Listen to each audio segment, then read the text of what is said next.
that is somehow one of the lowest points in my life. A lot of unexpected things happened this year. And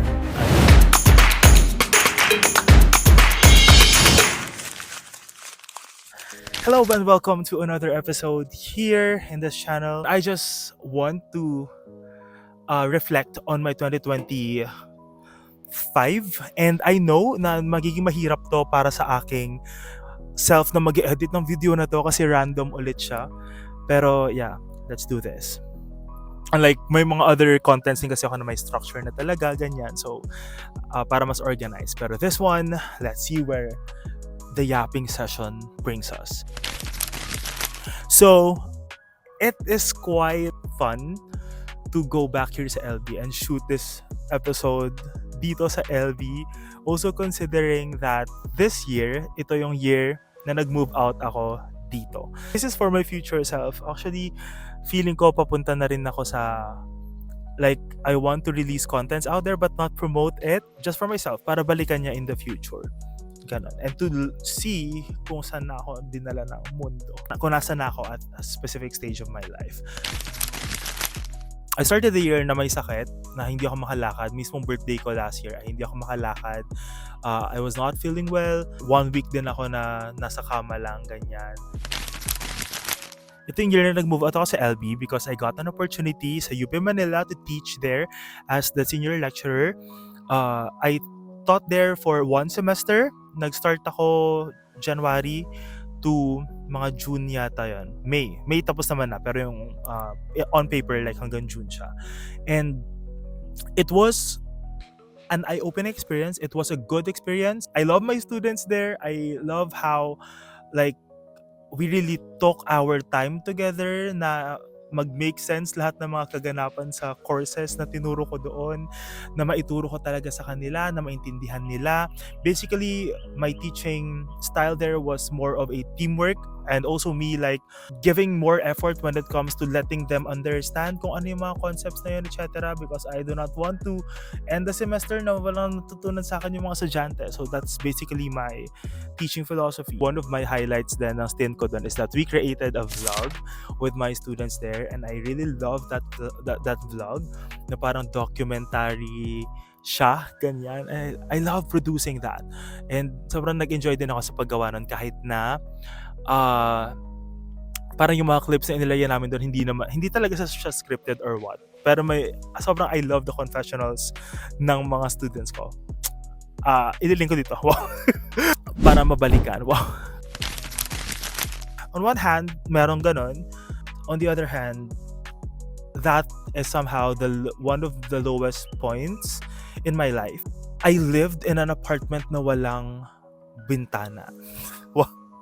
I lived in an apartment na walang bintana. So I feel like naka-apekto rin yon sa mental health ko kasi madilim, ganyan, tas malamig.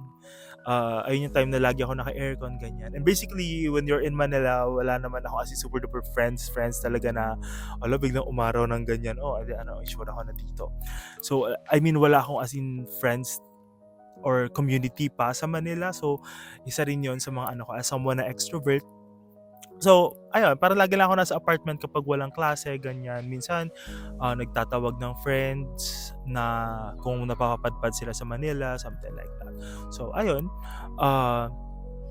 And ayun, maraming challenges when it comes to finances, when it comes to even my friendships. Yun, parang ang dami ring naging adjustments. But then, medyo nabawi naman siya ng second half of the year. Ayun, if there is one thing na sobrang appreciate ko naman sa second half ng year is that sinurprise ako ng 2025. I actually moved to another place. And then, syempre, kaya ako nag-move kasi mas mura, ganyan. Mas, like, compared to, like, the fixed expenses na meron ako sa Manila dati, dramatically, significantly na mas mura siya. Ayun, so, that's the reason why.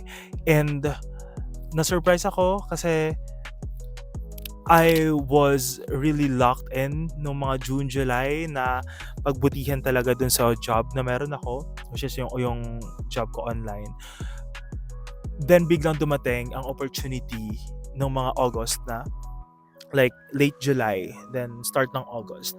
May opportunity for me to teach sa licensure examination for agriculturists, and that was the opportunity na dumating, kaya ako nagkaroon ng times, or kaya ang dami kong na-travel lan this year. And you know what? Something that is crazy is, nung start ng taon, parang I really envisioned myself traveling this 2025, but I really don't know how, I really don't know where. And then it happened na, ayun, dinala nga ako ng year na to sa different provinces in the Philippines. I was able to have my first international travel, and hindi lang siya sa isang bansa, nakapunta rin ako ng Malaysia to Singapore, and via bus. So grabe, ang dami nangyari this year. And one of the things that I really appreciate are the people that I met all throughout the way. I really value meeting other people. That's why in this channel, yung sa YouTube, I realized that it will make more sense if ang pangalan ko dito ay Josh et al. So this is not only my story, but the story that I spent with other people around me. Ayun, so binago ko siya from Josh of all trades. If babalikan yung mga naunang contents ko dito, Josh of all trades siya. Kasi ang plano ko nung una is showcase the things that I can do, something like that. But then, as the year progressed, I realized na, okay, I feel like I am really an extrovert. And I really value my time with people, and I really appreciate people. So, nagsimula siya nung nag-vlog na ako sa mga different places na pinupuntahan ko. Ayan. And meeting different people from different spheres of life, different backgrounds, ganyan. It's really a very great experience for me this year. And ayun naman yung naging highlight ng second half ng 2025 ko. And I was surprised on. I also, this year I lost people, and I also gained people in my life. And I love to spend my next years with the people that can walk this life with me.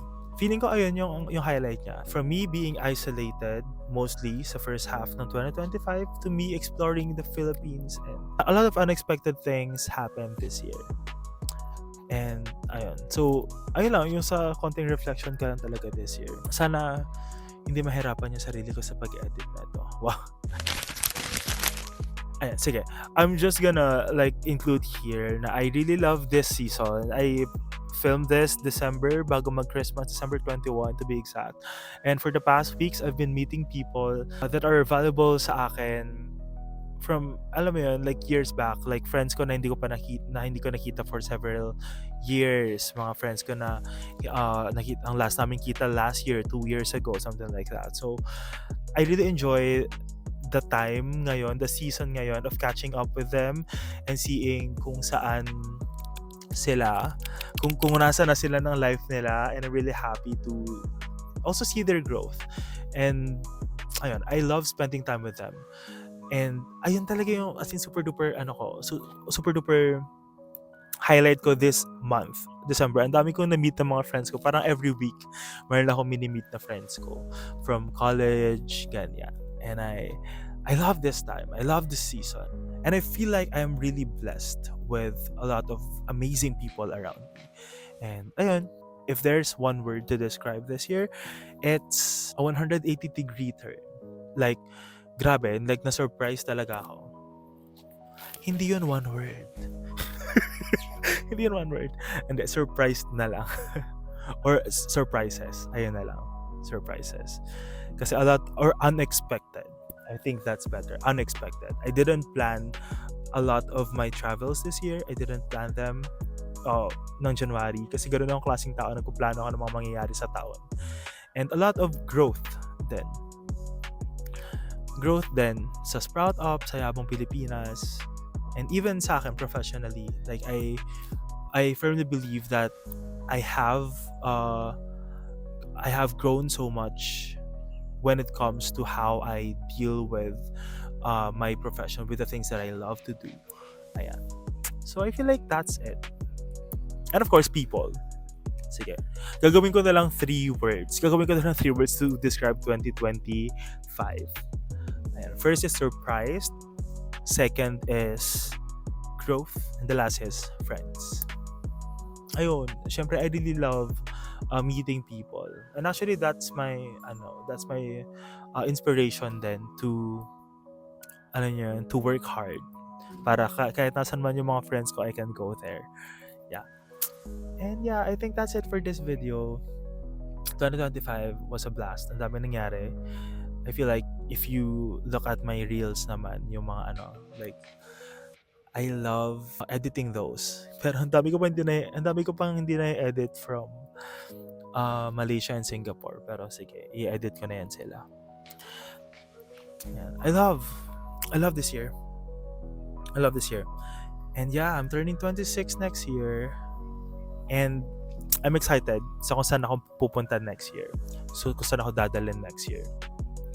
Yeah, I think that's it for this video. Thank you for listening. Future me. Wow.